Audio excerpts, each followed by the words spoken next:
Hi, I'm a used car salesman, and here recently, my whole life has changed. I used to be able to get cars for pennies on the dollar, but for some reason today, that's all changed. Some say it's COVID, some say it's because of some mysterious chip shortage, but we're here to find that out. We're going on a quest.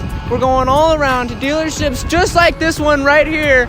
We're gonna talk to their owners, talk to the car salesmen themselves, and we're gonna find out just what's going on. So come along for the ride. Let's go.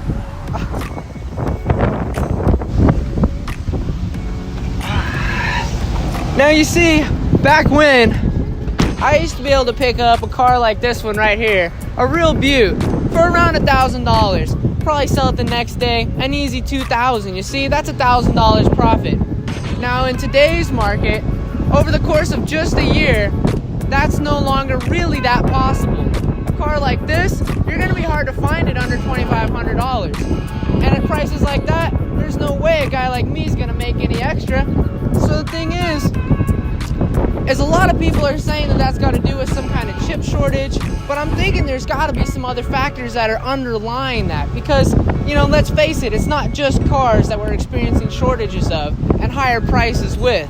So we're gonna do a deep dive into this through talking to dealerships and the people that run them, and we're gonna see how the higher prices of cars that have come recently are affecting people today. So stay tuned, let's make it happen. Come along. And here's one of many car lots that are obviously significantly more empty and short on vehicles than they would usually be. This is by no means the only one. In pretty much every town across America, there are car lots running quite short on the parking spaces that they have. Hey, car salesman Justin here, and don't worry, I'm not trying to sell you anything right now.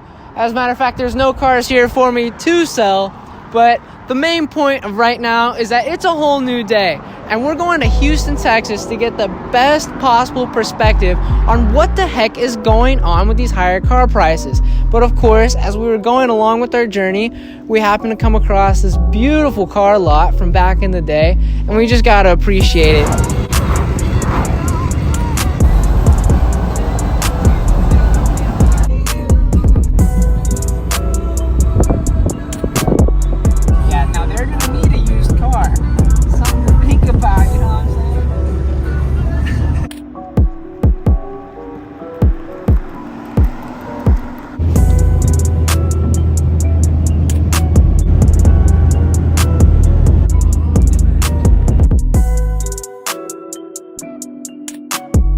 Oh, we miss you, President Trump, a real leader. I tell you what, it wouldn't be a road trip without a Buc-ee's stop. So there's Buc-ee's, but a little bit more interesting when it comes to the car market around here is if you'll give it a little twirl right around, you'll see this big here pile of cars. This is something that happened. Ford Escape up there pulling two vehicles right behind it, probably on their way to Mexico. So that's something that's definitely going to play a role because the numbers of people doing this is really absurd. Okay, pero español? Sí. Sí, okay. Entonces, ¿coches es por México o...? Sí. Sí. Los compro en la subasta, en Copar, Auto Auction. Oh, por auctions? Yes. ¿En México o aquí? No, en Atlanta, Georgia. Okay, entonces tú compras este carro en auction en Atlanta, Georgia y lo llevo para México, para venderlo en México. ¿Por qué venderlo en México? Porque es más caro. Esto sale muy barato, en Atlanta, en la auction, es barato. Es barato en Atlanta, pero en México es caro. Es mejor, es más dinero. Yes. Sí, como este costó $1,000. Este solo $1,000 por este. Sí, ¿Por qué es? Por el choque, sí. Y en México ponle que la venden $5,000. Sí, es fácil por $5,000. Sí. Sí, y es más barato por trabajar por fix. Sí, en México también. Es más barato, sí. Okay. Bueno, entonces muchas personas Sí, Sí, son compañeros míos. ¿Es business o Yes, yes, yes. por tú o trabajar por otro? No, para mí. Sí, para cada quien. Bueno. Ok, gracias. Sí, de nada, que te le da Porque muchos caros y muchas personas por muchos caros.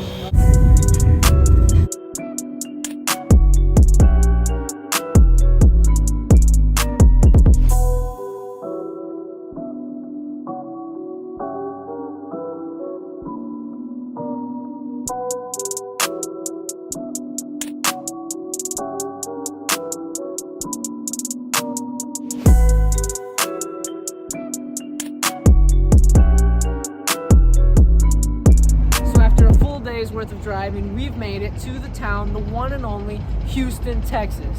Out of all the towns we could have picked, I knew that Houston was going to be the best to discover just what in the world could possibly be going on with these high car prices. Tomorrow is the day. We're gonna wake up, we're gonna talk to every single dealer that we can find.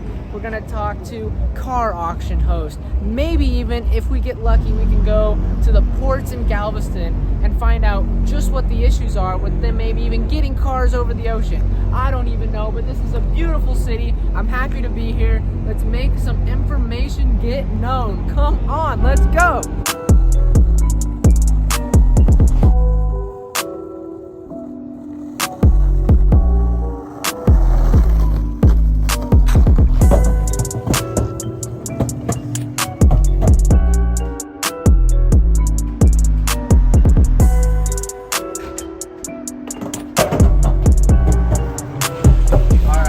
Talk to some car dealerships. So, primera, ¿es posible por tú explicar tu business aquí y tu nombre también? Mi nombre es Trinidad Argüello. ¿Y qué es tu trabajo? Vendedor. Oh, ok. ¿Vende carros? Vendo carros. Ajá. Ok, bueno. Y ahorita es más diferente porque antes de carros es más barato, pero ahora es muy caro. ¿Cómo es diferente por tú y tu trabajar porque precios de carros es diferente ahorita? Pues ahorita los carros están demasiado caros. Subieron $3,000, $2,000 más, ¿verdad? I mean, the prices are insane right now. Right. Typically, a car that would cost us $1,500, $2,500 is almost tripled in price. I could tell you before the pandemic, the average cost of a used car was $16,500. Sure. We looked it up the other day, and I think the average cost of a used car today is like $26,500. So it's gone up $10,000 just on average. on average. And of course, wages have stayed the same. Yeah, If wages have not stayed the actually gotten lower, same. Gas potentially. prices have gone Yep. up. Food has gone up. Cars have gone up, and wages have stayed the same. So You've been noticing those changes? Like for the most part, we have cars outside. We're pretty much packed for the year round. Every year is different. I'll tell you that. But yeah, you're right. Probably about 2 years ago is whenever we started seeing exactly what you just said. Cars that you would get for $10,000 now they're going for 14, 13, which is crazy because there's only so much you can go up on the price, and then. Yeah. Y es más difícil comprar. Sí. Comprar es muy difícil. Pero pues también la gente está comprando carros. I know it's been a lot tougher. This whole street, North Shepherd, used to be all used car dealers. Yeah. And so now we're like the last of the Mohicans out here. And it's only gotten harder and harder. Property taxes have gone up. And so it gets harder every day, Do you have any information as to maybe why that's happening?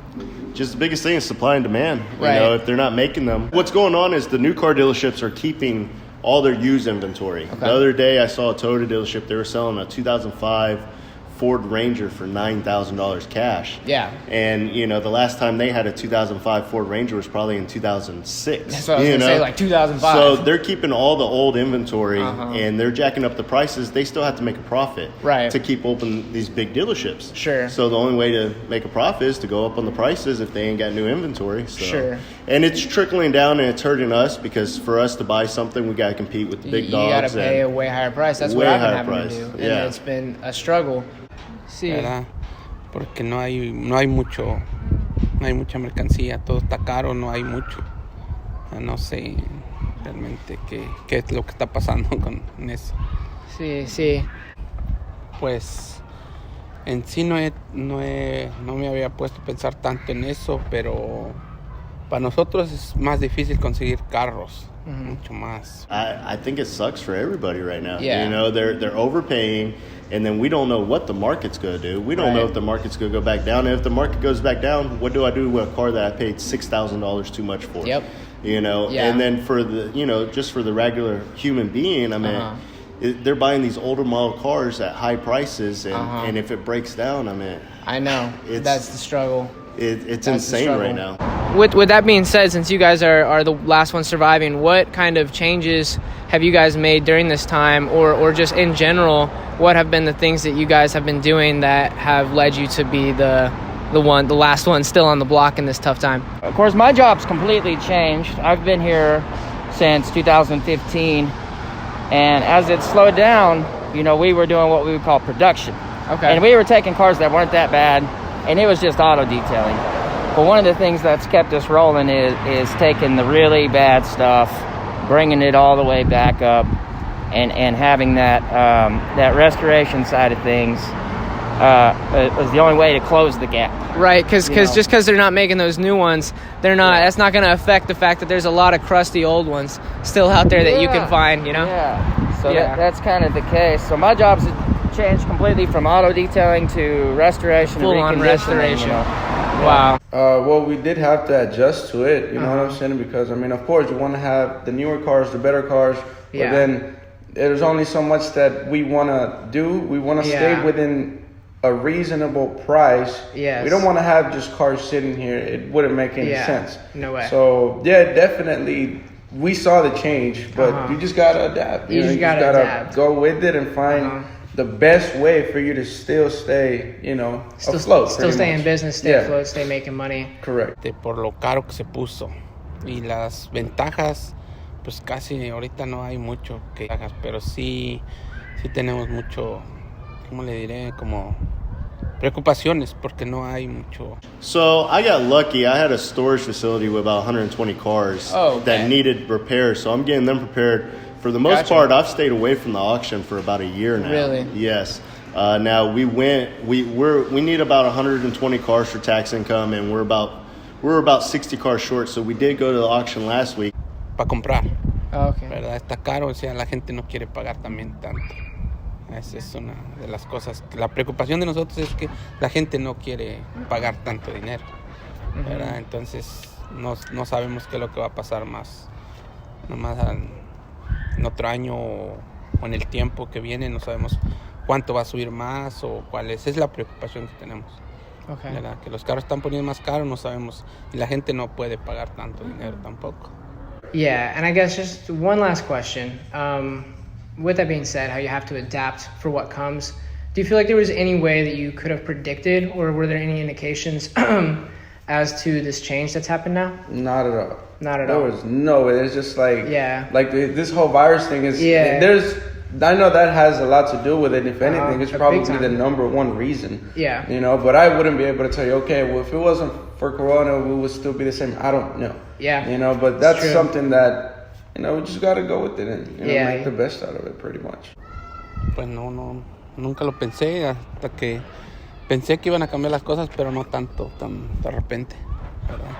Sí, todos estamos dispuestos a pensar que el futuro siempre se va poniendo caro, pero no tan pronto, de un momento a otro. O sea, de un día para otro se puso todo carísimo, nunca pensamos eso. Okay. Yeah, it's tough out there. Yeah, It's tough out there. I have no idea what's going to happen. I hope for the best, and we'll just see what happens in the future. Yeah. Really. Hey, car salesman Justin here again. We went all the way down to the ports in Galveston, Texas to see where they bring the cars in. But we've all seen boats with shipping containers on it before. What's way, way, way more interesting is this building right behind us that caught on fire. So I think, maybe we can look at this maybe a little bit symbolically. I think what's interesting about what we've been learning so far with the car shortage situation and the chip shortage situation is that it was more of a misjudgment as to how society was going to be developing at this point in history. Given COVID, and given the recent technological developments that have happened, a lot of manufacturers made decisions that turned out to be the incorrect decision for them to make in the long run, simply because they were unsure of what the future will hold, and the demands that will be needed to be met. And similarly, we showed up here thinking that we were going to see something, that something being boats and shipping containers and maybe even cars coming off of them. But instead, what we got was a massive fire.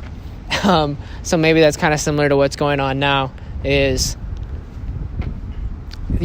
people thought that one thing was going to happen, but instead what they got was a big fire.